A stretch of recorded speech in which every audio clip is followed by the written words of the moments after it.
saying more money, more problems is a real thing. I probably made more money than I've ever made in my life, which led me to God, is this how I go? This is the thing I think with financial freedom. It is different for everybody. I live off of $250 and everything else is invested. If they added up all the units they'd ever sold in their life, it wasn't even the number of years you've been in diapers. There's a difference between having a license and selling property. Yeah. It takes 10,000 hours to master something. It takes 8 to 10 hours to know how to do it. Confidence, there's a lever, and that lever will decide whether your confidence is a good thing or a bad thing. And that lever is what we call humility. Without the humility of it, I would have walked around thinking, nah, so wasn't. Do you miss your awards banquet days?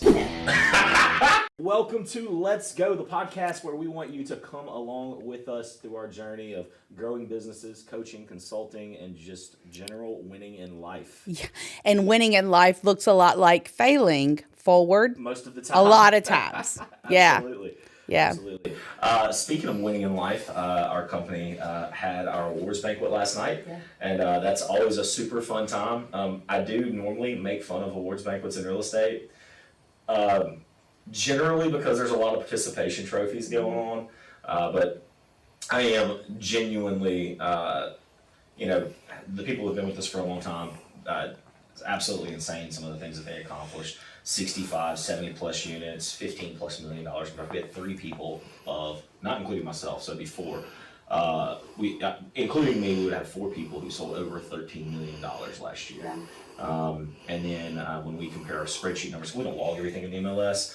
So I will take our spreadsheet and I will attach it to the MLS numbers and to see how we did versus the board. We actually had 4 people in the top 10, and then we had the number 11 spot as well. Yeah. So that was, and actually it's 1, 2, 3, and 5 worked at THLT last year. The person who took the number 4 spot owns a big team, and so 2 people who were on a team beat the team leader of the second largest team in the area. I thought it was really, really cool. So I'm really proud of our guys. They did awesome, and of course I got to speak for like 2 hours, which means I made a fool of myself for about an hour and 45 minutes, and general good things were done the other 15 minutes. Yeah. Do you miss your awards banquet days? No. So if you don't know this about Olivia, her people battery is about this big. Yeah. And so she can do it for about this long, and then she's like, you honestly, you may not even see her for days. Yeah. She'll be at home like petting dogs and going, hug me, Molly. Yes. Hug me. Yes. Even the ones I was sharing this with a sister-in-law, like even when, I love having people over my house. Mm-hmm. And so, the family functions are usually at my house and are divided between at Andy and Paige's house. And they recently got this new beautiful house out in Farmville, and so we're doing Easter there. That's completely irrelevant. Anyways, love having people over my house. And I know I like to plan everything on a Saturday because I know I need Sunday to recover. Even though I enjoyed it, I had a blast, it was great. People are always helpful for cleaning up. It's not like I get stuck with anything. We've got this great family that helps with all that. Yeah. And my social battery can get drained pretty quickly. Yeah. And so, Your emotional battery is a real thing. Yeah. I can tell you, so I don't like speaking, even though it's one of the things that I know I need to do for what I'm doing and going to the next level. And so I'm working on that. Like, I know my inner nature is to go get in a dark room by myself or be a hermit. And so yesterday I had to speak, and I had to rehearse my speech. So proud that you did Oh, I had to rehearse it about 50 times in the same day, to the point where it didn't sound the same as what I had written. And then I kind of skipped one of my best points, and while I was on it. And it's funny, I was listening to, I think it was Simon Sinek. He said, I always tend to miss my best point when I'm speaking without a teleprompter. And he's like, dude, don't sweat it. Most people don't even know that you completely messed up. That's just roll through and try to add it back in. That's what I did. I about faced and got the point in. But at the end of everything, so everybody else had gotten to eat. I didn't sit down for the whole 2 hours that we were there. I spoke the entire time. And so I had a glass of whiskey and air. And at the end of it, my ride, I was like, I know it's 10 o'clock, but I haven't eaten all day. I had to eat chicken strip for breakfast. Yeah. I was like, I need food. I had nothing at the house. And so we went over to Don Chewy, and the bartender there knows me personally because I set up an office in there at least once or twice a month.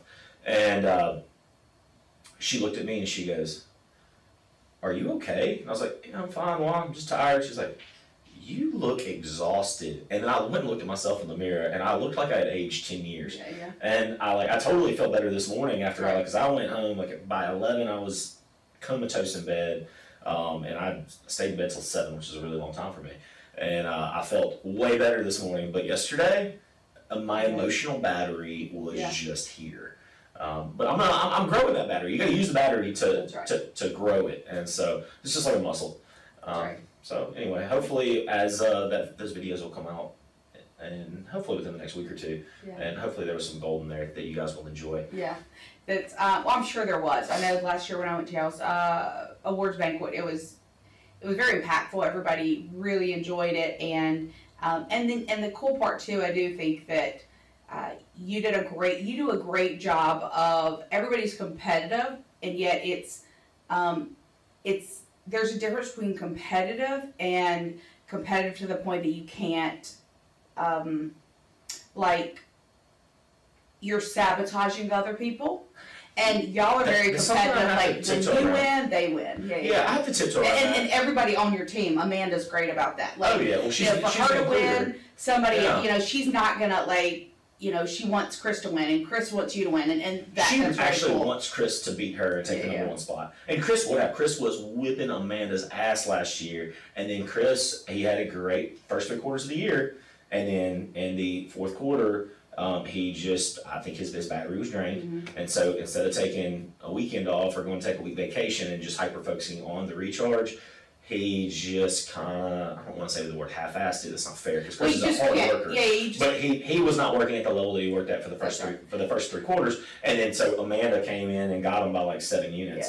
well, and what I love what you said there about Amanda, because that's the interesting thing. You don't necessarily always see Amanda coming, and But she doesn't quit. She's relentless. well, she's relentless, and it was funny. I don't know. We were doing some competition. I don't remember what it was, and she is 100% okay with somebody winning. Mm-hmm. But you got to beat her. Yeah, you got to beat her. Like it's not gonna She's be not like going that. to give it to you. No. Like if you win, you won.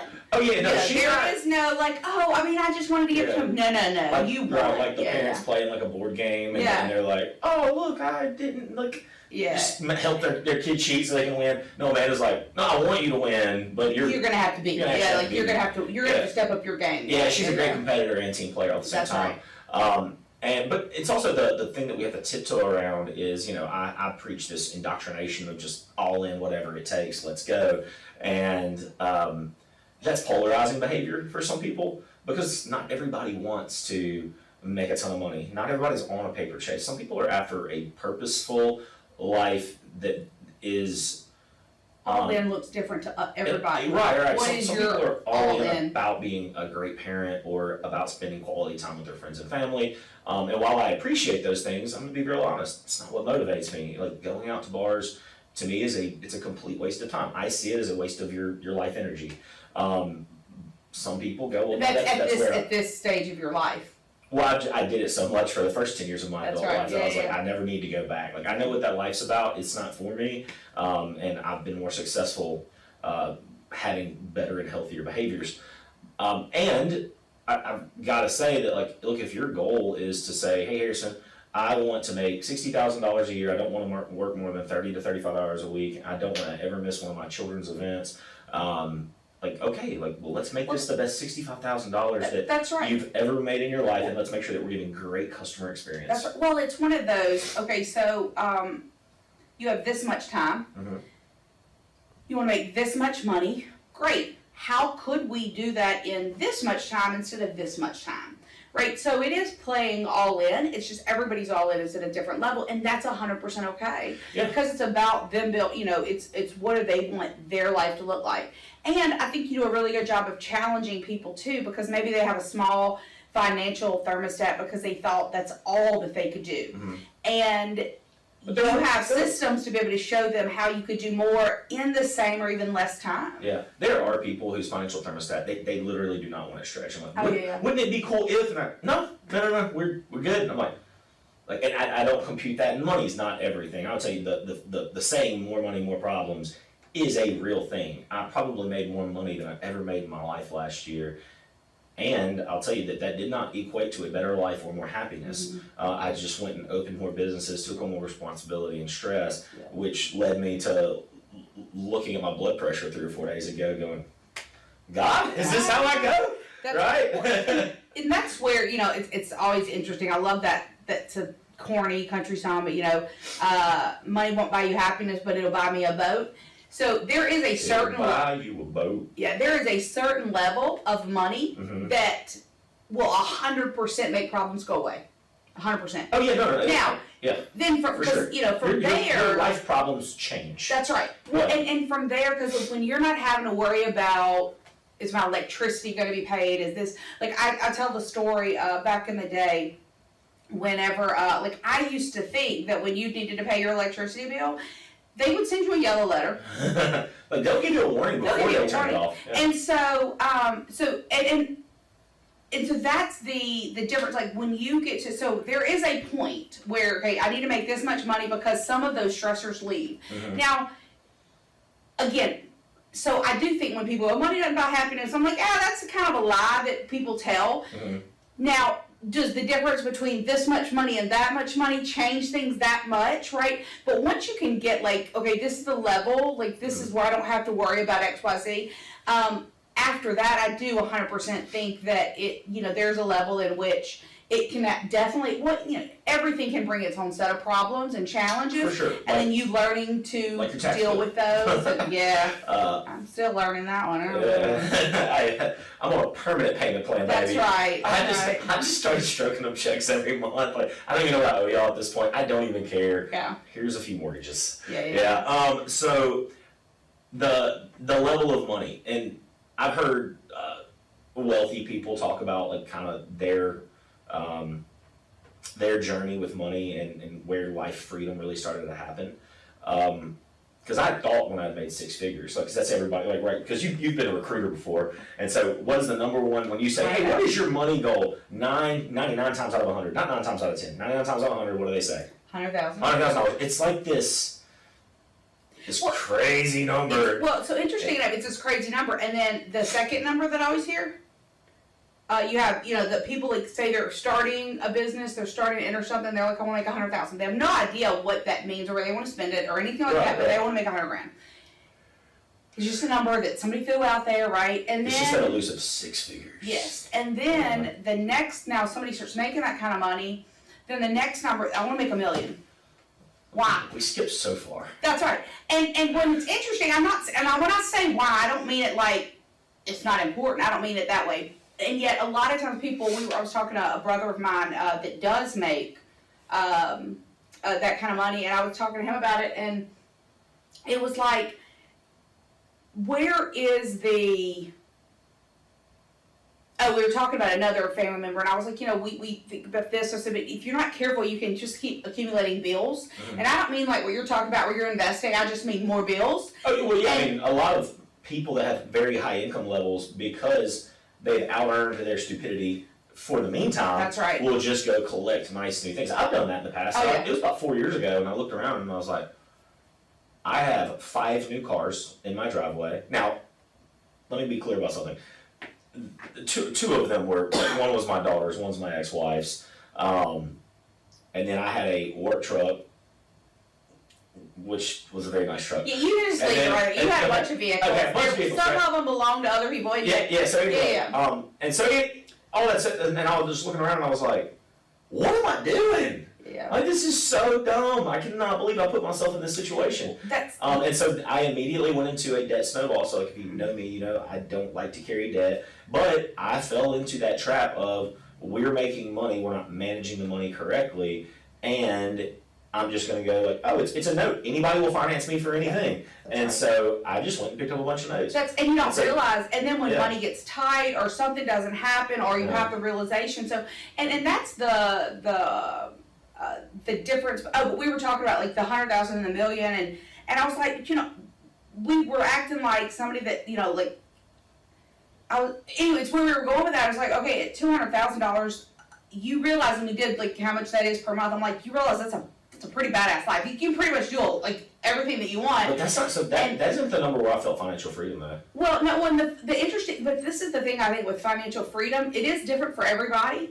I have talked to people that like have obviously way more kids than me. I had Ethan for about 5 years, but I don't have kids living at home, so I don't have a spouse, and so but I know people that make way a lot of money, live in I would say a more expensive house than me, better cars, all this, but they spent less per month, and I'm like, what? And so I think that's where everybody's different with what that financial number is. Yeah.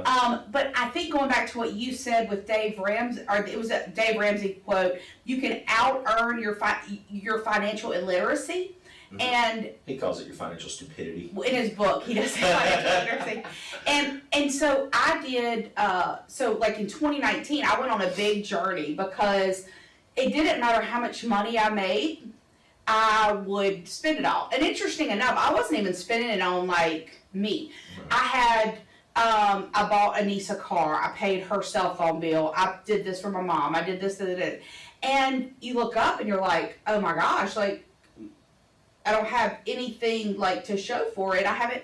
And so I got a coach specifically on Drew Lee, specifically on that. And I had a lot of ahas around it. And now like I can tell you where my money is per minute, and it doesn't. And then of course with transitioning into businesses, like I'm not making what I was making, and so, but there is some freedom and some power in going, but I do know where it is, and I think a lot of times people don't. And yet I want to go back to what you said. You said that's not where your financial freedom number wasn't the 200,000. No, and I always thought it would. I mean, I was like, if I made 120 a year, like I would be financially free.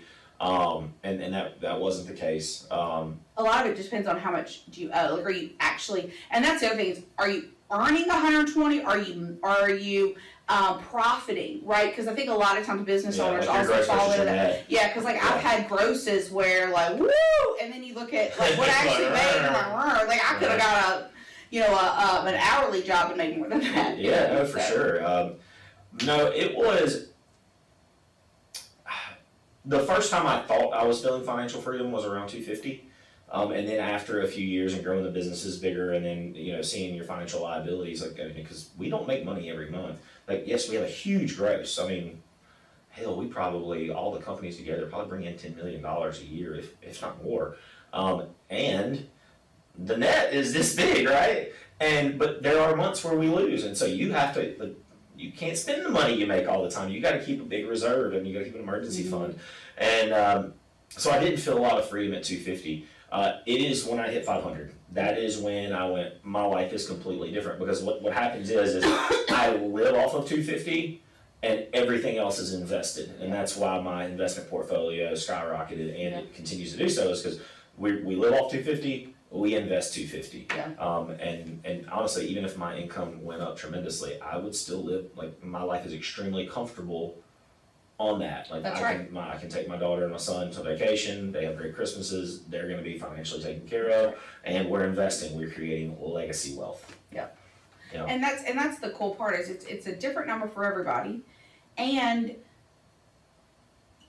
just identifying where your money is and what you plan to do with it, and what is the intent, and every area of every season of your life is different, right? So but ultimately, with all that to say, everybody has different things, but if you're listening and you're this podcast, it doesn't matter what that number is for you, but figure it out, and then know where your money is and where it's going. And the management of money will actually make it further than the earning of money. Because if you have bad financial behaviors, it doesn't matter how much money you make. You will inevitably lose. It will catch up with you. I legit know people that have made, $500,000, and I mean like profited $400,000 a year. That's what they put in their pocket. And they didn't have, and when I say they didn't have anything, I mean they didn't have, like, they rented a place, they had a nice vehicle, but that, and it wasn't paid off, and they couldn't pay their taxes, like they owed so much stuff, and they weren't writing it down and paying attention to it, that they legit had, like, they were borrowing money from people to make it through. And at $400,000, the only thing you should be borrowing money for is Investment. mortgages on houses. Yeah. And, I would even say, if you're making that much money, you shouldn't, like, even if it's a slow season in your business, like, there's not really a reason to do it, but you need to, if you're an entrepreneur, guys, let me tell you the thing that has helped me the most, and this is what's helped me stay afloat during down seasons, when agents leave, when business partners say fuck you and steal from you,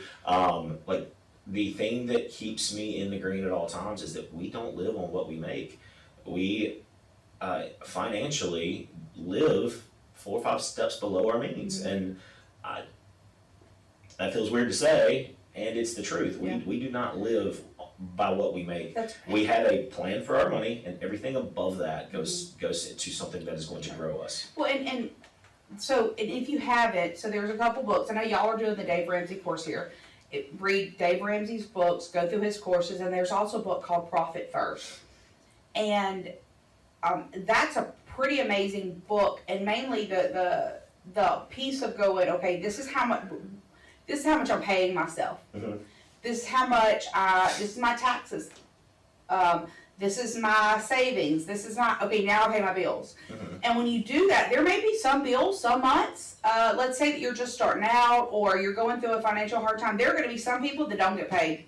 And your worry is it's gonna mess up your credit. It might, and I'm not saying that that's great. It's good to have great credit. Mm-hmm. What I am saying is determine though what your profit is, because what you don't want to do is, now obviously your profit, you may have to live on a lot less, right, than you want to live, because you are going through a transition, and yet you want to be like really clear and go, okay, what's the most important, okay, do I have,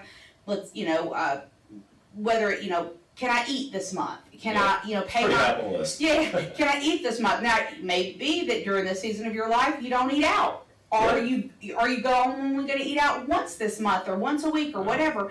But make sure you have that. Make sure your taxes are paid, and then, okay, who can I pay? Who do I need to have a conversation with? That type of thing, and then if keep going forward. And if your business doesn't support it, now I'm not a fan of the sorry you don't get paid. I can't do that. I don't mean it from a place of you're not paying your bills. Well, or no, like what I mean. If you can't pay it, maybe you don't need it anymore. That's what I would say. Yeah, I It's agree. like, hey, if you look at your P&L and you go, hey, this doesn't work, like you need to find the things that don't need to be there anymore. That's right. No, 100%. No, what I mean, but I don't mean it, but how did you say that word, laissez-faire? Like, it's not important, I'm not gonna pay you this one. I don't mean that. I just mean, like, let's say that you have a loan that you took out or something and you can't pay it that month and you've done this, you call them, you let them know, you send them something, and then you keep figuring out how to do better and more. Don't let it eat your lunch while you're trying to do better or more. Yeah. That- So I did apply Profit First to our business. In fact, while you were consulting us, I did it because I think I called you one day and I went, I demand that I make this much money out of the company. If I don't want to own it anymore. Because it's just when you're working 80 hours a week, like there needs to be profit. You have to have a number, and it looks different the first year in the business, and the second year, and the third, and the fifth. Yeah. But you have to have a number. Yeah. And so what I learned in Profit First is like when I went through my spreadsheet, I put my income on that spreadsheet and went, that's a bill now. And then we went through and I was like, okay, well, we don't make this much money. Well, what do we cut now? Mm-hmm. What do we cut? And then you start to go, okay, well, I mean, what has an ROI and what doesn't? What money machines am I putting $1 in and I'm only getting $1 back? Well, that's not an investment. That doesn't help anything. You get rid of that. What dollar machine am I putting $1 in and get $3 back? Yeah. Now we found something that stays on the budget, and then we take something that's 1-to-1 or 1-to-0 off. Yeah, I'm working with a company right now that was one of the things that we discovered when we're looking at their finances and we're looking at their, where does their business come from and things like that. And their business comes from word of mouth, networking, repeat customers. And so one of the first things that we did and was they had a lead source and cut it because it wasn't making them any money. Why spend it? Yeah. And they were making a pretty big profit. So it was like and then we so where they are going to spend money is with the people that they already do business with, that are already sending them up business, so we can get more business. And, we were talking about, we're gonna do Google advertising or, Facebook advertising and things like that. And I looked at it and I said, I'm not, basically it came down to, we're not saying never, but right now, that's not a great use of their money. Now we do want 3 to 5 sources of business, and yet let's get this one into place because it's already working. How can we up that? Yeah, absolutely. And then we, move in. So it's definitely, just because other people spend money that way, or just because XYZ, doesn't mean that's the best thing for your business. You got to look at where did it come from and how do you pour into that. Yeah. Absolutely. Yeah. Knowing your sources, knowing your conversion rate, knowing that everything that you're doing inside your P&L is a good investment is 100% worth its weight in gold to know that about your business. And so if you're a business owner and you hadn't went and looked at all your systems, all your subscription services, all your marketing, and tagged a number to that and said, okay, I am or I am not making money off of this, you need to go and do that. Like literally, press pause, go do that, and then you start to spend. That's right. Yeah. 100%. Yeah. So let's talk about our topic for today. Yes. Yesterday when I was speaking at the awards banquet, I really try to do a topic that is something that I have foresight in the company. Like, what do I see that's coming? What do I need to prepare them for? And, last year I talked about complacency. I guess it's actually very relative to what I spoke about this year. Just watching some of our top agents take their foot off the gas and, hey, I'm awesome. I've been selling this many houses for this long, right? That realtor that everyone loves. I've been selling real estate for 20 years. Yes. Yeah. I had somebody ask me for leads one day, and they brought me to lunch, and they're like, hey, I want leads. And I was like, perfect. I can absolutely do that for you. Let's talk about what it takes to get my leads. And I said, you gotta, first thing you gotta start showing up to our accountability meetings. And they're like, And I was like, we have a pipeline meeting every Monday morning at 9. You gotta show up to that. We have a lunch and learn on Wednesdays at 11. I buy you lunch and we talk for an hour. And then we have script and role play on Fridays at 10. And, me or one of the top agents lead that. And, we give our time to make sure that you guys are prepared for your objections. And they went, I've been selling real estate quite literally since you've been in diapers. Yeah. It was true. And I was like. But the interesting thing though, because I know you're talking about, Yeah. if they added up all the units they had ever sold in their life, it wasn't even the number of years you've been in diapers. There's a difference between having a license and selling property. Yeah, no, and that was, I nicely exited the conversation. I was like, oh, well, it sounds to me like you don't need no leads then. It sounds like you got everything figured out. And I said that as sincerely as possible. But, well, yeah, it's gotta be a good, and that's what, so it's funny that you said that, because I started the class on, 7 Habits of Highly Effective People this past week, and one of the things. Olivia's talking about 7 habits of highly effective people. One of the things we talk about is win-win. And so it's win-win or no deal. We forget that. Mm-hmm. And so in that scenario, it would have been a lose for you, a win for him. Or it would have been a lose, so y'all both looked at it and go, it's not a win-win. He's not willing to do, or that agent's not willing to do this, and you're not willing to do that. So, hey, no harm, no foul. We're out. Yeah, I'm not offended. Like, it's fine. Like, Yeah. we have people who show up to our meetings and show up for the accountability and appreciate the things we offer, and those are the ones that we lean into. So it is what it is. But anyway, that's that complacency, right? The feeling that you're owed something that you're not, or that you're better than what you really are, because none of us are as great as we think we are, including myself. And so we yesterday, and this was just my foresight into the company, is again, when you've been doing something for so long at the highest level, you begin to think that you might be something that you're not. And so that competence is where the speech started. And competence is the knowing how to do something and doing it on repeat. The first time you rollerbladed, were you very good? No, you probably fell and busted your ass, right? But the 50th time you rollerbladed, you were probably pretty decent. You could go frontwards and backwards and turn and do things. You probably even went to the skating rink and held some hands and danced. You did that, didn't you, Olivia? No. Yeah, Olivia did the limbo, guaranteed. Yeah. And It's so rollerblades, roller skates. Yeah. I never did get. and so through that, our competence, we become masterful in that competency. And competency it creates confidence, right? And when you're really good at something, you walk around a little bit differently when you're in that mode, right? Yeah. If you come and talk to me about ice skating, I am not competent, I am not confident.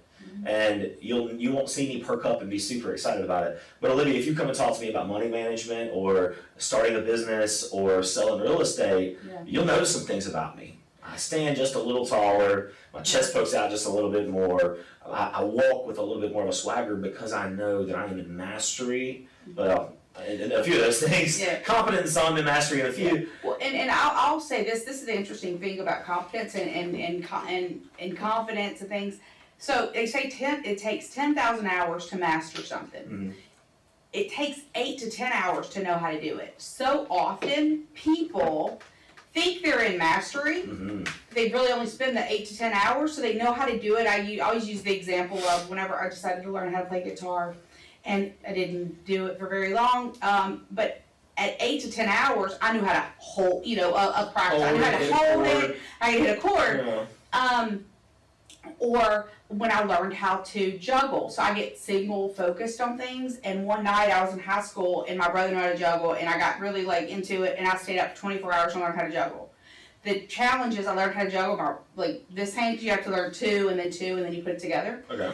By the time I did this, and I was like, I got cocky. I was like, I could do these, 2 in one hand. You know that I never learned how to do the other 2 because I stopped at the 8 to 10 hours. Mm-hmm.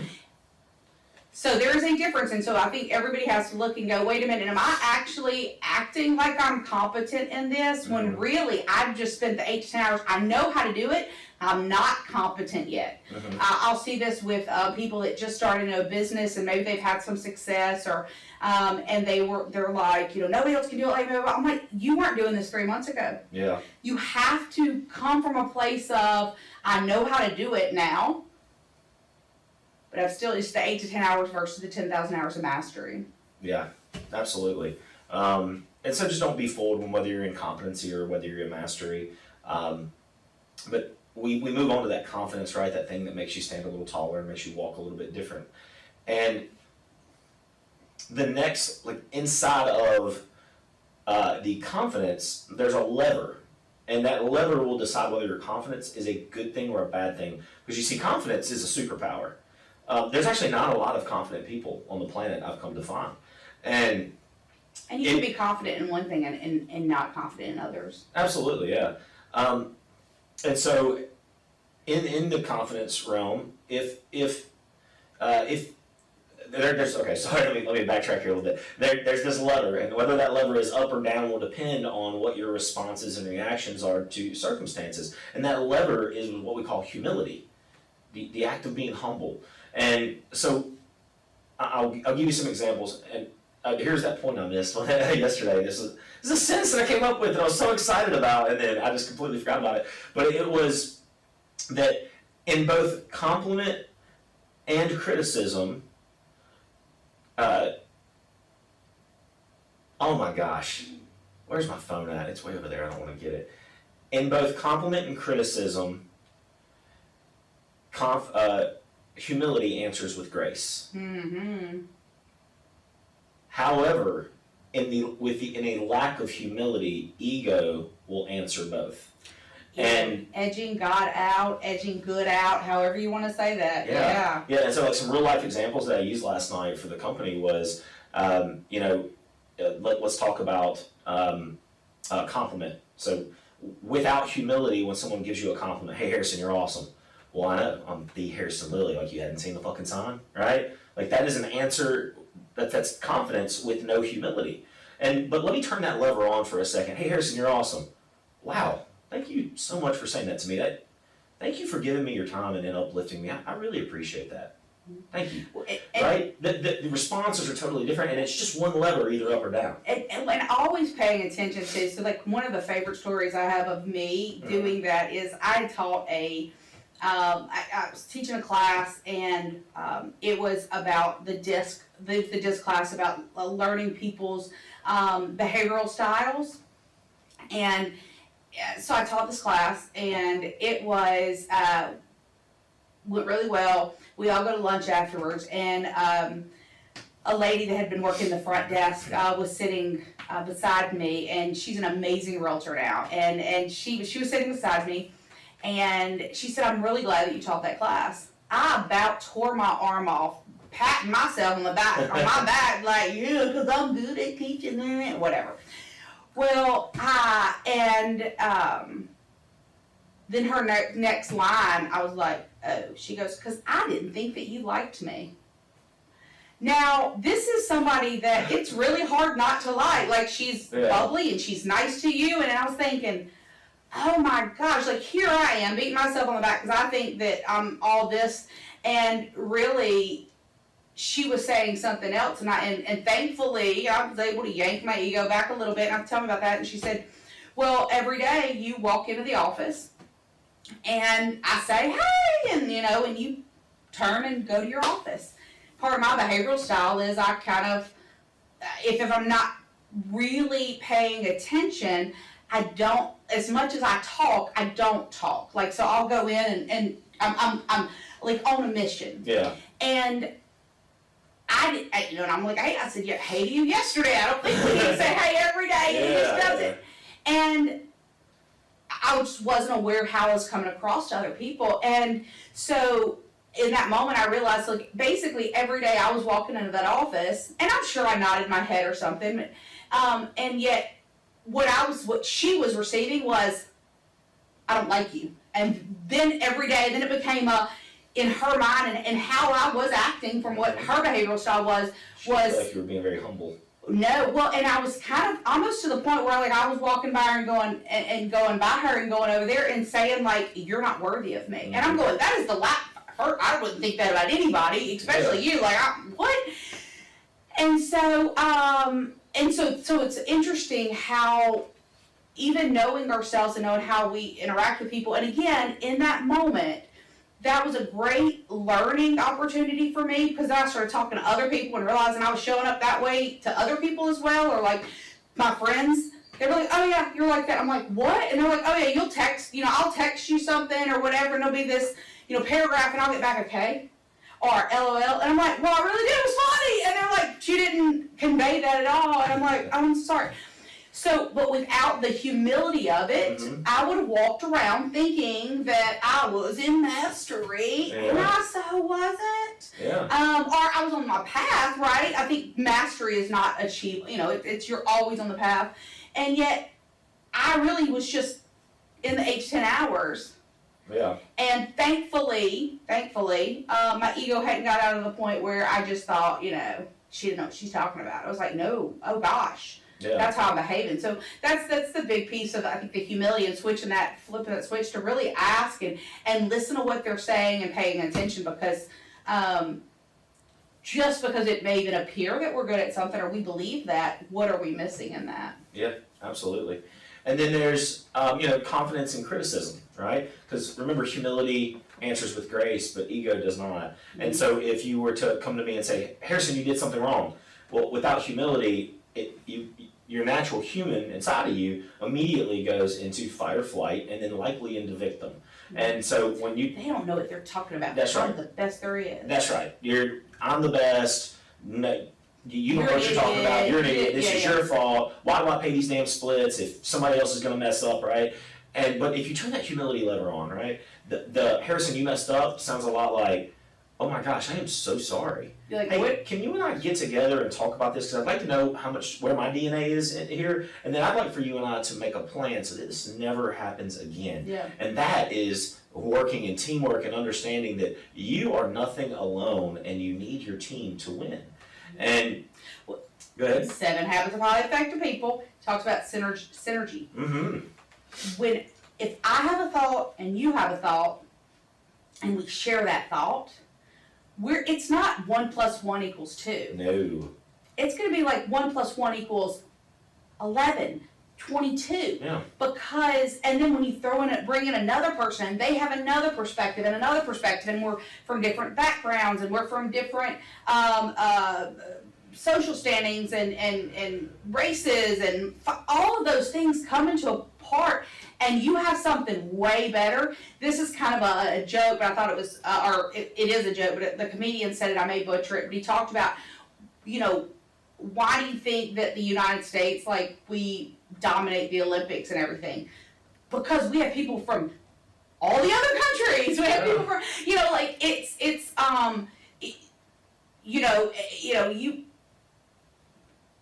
it's a whole lot of people coming together, that makes it so great. And you need that in all aspects. So, that's that synergy of somebody coming to you.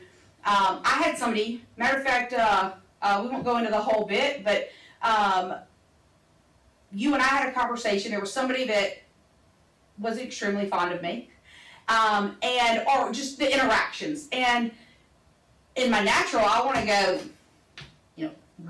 F you, whatever, right? I was waiting on that. I was like, is she going to say that? And yet, and it's a hard pill to swallow. And I will say that there were 100%, there's things that, I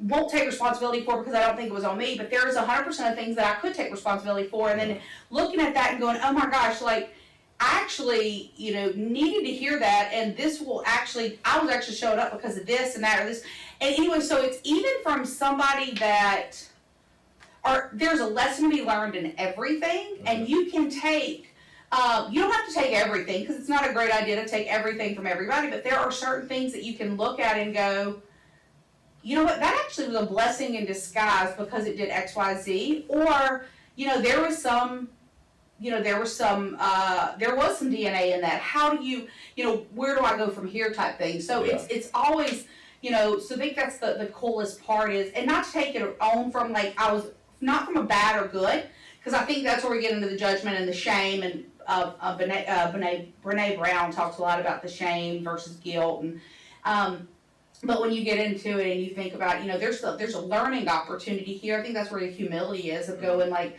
what can I learn from this? What can I take on from this, and what do I do with it? Yeah, absolutely. But without humility, you're not going to get to that next level of understanding. You have to ask questions, not blame others. Humility is serving at the highest level. It's understanding that the more I serve, the better I am at serving, the better this life will be. And the better your relationships will be. And so we want you to be competent. We want you to get into mastery. We want you to be very confident about what you're doing, but don't forget that inside of confidence is either humility or ego, and the further you push into ego, the more people you're going to push away. And you do not want to do this life alone. Like I can tell you, it's, you see all these motivational reels where it's like, you can't beat me because you can't beat my team. That is a real statement. But leaders without humility will never truly have a team, because you'll be a lone wolf with some paid actors behind you. And as soon as someone else can come pay them more, they'll leave. There was a business owner that I used to be friends with, and he would always talk about, well, my people make this. They're never going to leave me. I do this for these people. They're never going to leave me. And I was like, look, it may be true that your people are making decent money, and that's great. I'm really happy that your company's doing well. But those are ego statements. Those are not humility statements. Leaders must be servants first. And within 2 years, no one that was there still works for them. People will absolutely, again, money, there's a certain level of money that okay, I've got to make this in this particular job or whatever. And people don't leave jobs, they leave leaders. And people will leaders take for less money. For less money, people, because they don't want the headache or the heartache or whatever, like that environment isn't working for them 100%.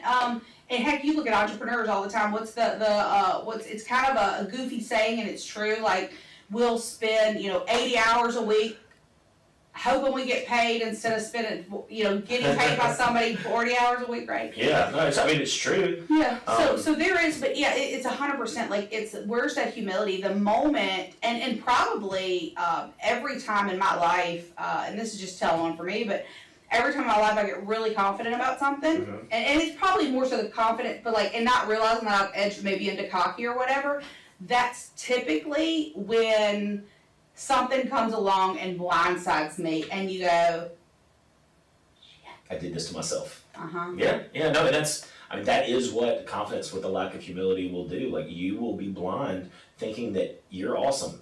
And that's not what true leadership is. True leadership inside humility means you know that you're not enough, and that you know that your relationships with others are what completes you and what will complete the mission quicker. That's right. I think about, and this is more family related, but I remember when I found out my mom had cancer, and we were driving home from. I just got home from back when I was leading Bold, so I was traveling a lot. I just got back. It was in December, and I had been gone basically 7. I would leave on Sundays and we'd get back home on Thursdays. Mm-hmm. And so the final class, Mama picks me up from the airport. And she's, hey, can I talk to you? Well, during that time, she was trying to get into real estate. So in my mind, I thought she was trying to talk to me about real estate, and my social battery was gone. Mm-hmm. And I was like, can we just talk later? I didn't ask her what it was about. No, I just made an assumption. Can we talk about it later? I don't want to talk right now. Well, maybe it was like 2 days later. I don't remember exactly, but she finally, she said, no, we have to talk. Right? I mean, legit, and I'm embarrassed to say this because I was in my, a late 30s, 40. Feeling yourself? Well, I was just so burnt out that I was not anywhere over to where she was, right? Yeah. So I was like, and she said, I went to the doctor. They found a lump, Oof. and I got cancer. And you felt how big? Oh, this one. Oh, yeah. And I was like, and of course, fight or flight. You know what my first phrase was? It wasn't, oh my God, Mom, I'm so sorry you had to go through that by yourself. Why didn't you tell me? She's been trying to tell me for 3 days, Yeah. And so, yeah. I'm not very proud of that moment. I feel dirty. Yes. Oh, man. And so, I gotta just take a shower now. yeah. Yeah. So, I hopefully cleaned it up a little bit. And then I said, I mean, to be fair, you've been a primary caregiver for how many years now? and I said, so, and then, we talked about it, but I'm so sad that my mom's somebody that she doesn't want to tell anybody bad news. She doesn't. Yeah. So but I hate that she had to go through that and, by herself, figuring out if she had Yeah, that. life-altering secret for 3 days while Yeah. her daughter wouldn't acknowledge her presence. That's right. I just made that so much worse. No, this is absolutely true. And so she said, anyway, so this is the cool part about having people around you. So I have 6 brothers. Mm-hmm. At the time, now all of them don't live here, but at the time only one of them didn't live local. Uh-huh. And I legit sent a text to all the ones that lived Monroe, West Monroe at the time. And so there was, so I got 6 brothers, 2 wasn't local, so that's 4 that I sent the text to. And I said, I need you to come over. I didn't get a why. I didn't get and this is not something but I don't do this, right? Yeah, the Roberts cowboyed up, didn't they? Yes, and it was so funny. Like, I get a call from, pickup trucks and Wranglers and Yeah. hats all showed that's up. right. Yeah. I got a call from Chuck, and he said, does Amber have time to take a shower or not? I said, no. Yeah. Avery texted me, I got TJ, can this something he can hear? I said, he can come. Like, those were the questions. It Yeah. wasn't like, it was like, we're on our way. What I loved about it is nobody asked any real questions. No. They're just like they're showing up, and it's like there may be a dead body involved. Who the fuck knows? I love that the movie, and then Oh, where he goes, hey, I need you to help with something, or it's You can't- you can't ask where we're going, and yes, it's gonna be illegal or something like that. yeah, you can't ask where we're going. You can't tell anybody, and people are gonna get hurt or something, and you're like, and you might get hurt, and they're Yeah. like, He goes, your car, Mom. that's right. That's what he said. And 100% in that moment, like that's what I felt for my family. That's a pretty sick thing to be like. Not sick as in good. Yeah. Like when you have those people, like there's 2 or 3 people that I can call, and I can call them at 2 or 3 a.m. and they know if I'm calling at 2 or 3, like, look guys, I'm comatose at 2 or 3, okay? So if I'm calling at 2 or 3, I am not calling to say, hey, how are you doing? That's right. But if I called, they would answer. Like my phone specifically is not on do. Everyone else is on do not disturb. I'm not.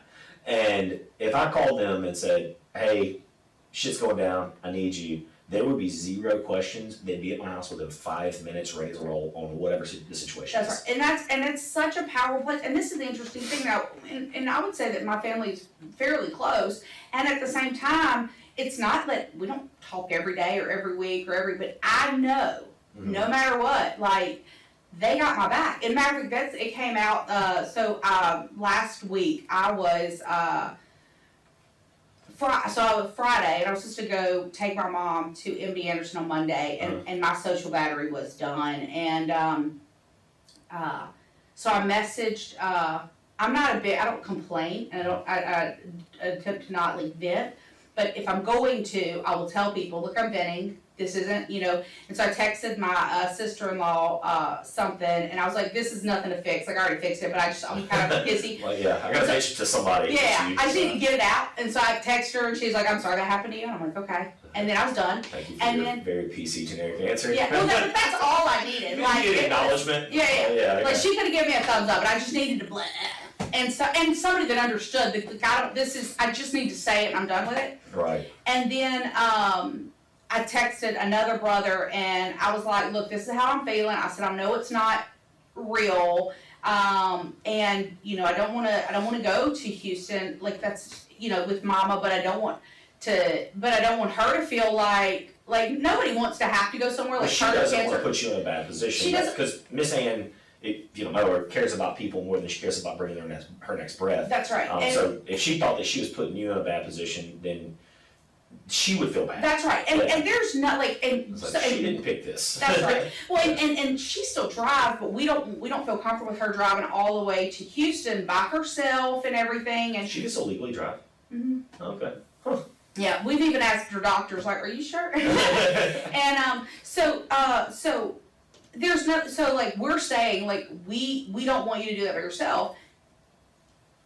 So to me, it's not fair to then go like her to see us fighting over who goes, right? Yeah, for sure. And and realistically, I've been feeling that way for a while, not wanting to go, and I should have already had the conversations with my brothers. Yeah. But Because you go to the majority of those, don't you? I do. Yeah.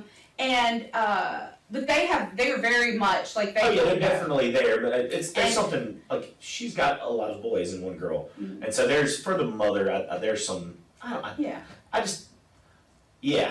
Well, or like when and part of it has been like she's been sick. Mhm. So last year was pretty hard for her being sick, and again the brothers helped out and everything, and yet then like a month ago, like she had been sick. So when she gets fever, I don't tend to sleep because I want to wake her up every 4 hours, check her temperature or whatever.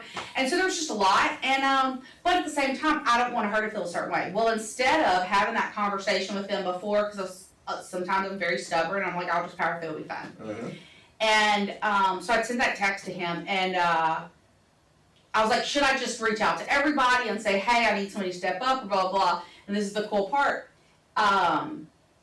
He texts me back, and he's like, basically, who can do it? Like, we found a niece that could take her. He paid for it, like the whole bit, and they took it, and not just him, but like, and I guess he turned around and talked to other brothers because, like, I had like, I think all of them, at least 3 others, reached out to me to make sure that it was all taken care of without just being on me. Yeah. And so I think sometimes sometimes I'm really bad about forgetting that I have a team. Mm-hmm. And that they have my back, because sometimes I'm like, I should just do it because I'll power through it, versus going like I have a whole team with me. Yeah. Let's let them help, and they want to help, right? Like it's not like I'm pushing something on them they don't want to do, but they don't know unless I say something. So, anyways, but so that there's something so powerful about having, whether it's your family, whether it's at work, to have those people that like when you say, hey, it's time, Yeah. they're cowboying up. They're ready to roll. They're ready to I roll. love that. All right. Well, guys, we appreciate y'all joining us for another episode of Let's Go. Competence into mastery, confidence, and keep that humility lever on, especially if you want to grow with others. And who's in your world that whenever maybe you're your ego's getting out of the way, they can call you out on that, whether it's Yeah. a friend, a mentor, a coach. You and I've had those conversations Yeah. back and forth, right? They're like, where are Your board of you? directors. So it's such an important piece. You definitely want the confidence, and sometimes you want, fake it till you make it type thing. That's right. 100%, and yet that humility. I'm super glad that you mentioned that. Like, that's a huge, huge, huge piece. Yeah, absolutely. Guys, thank y'all so much. We will see y'all next week for Let's Go.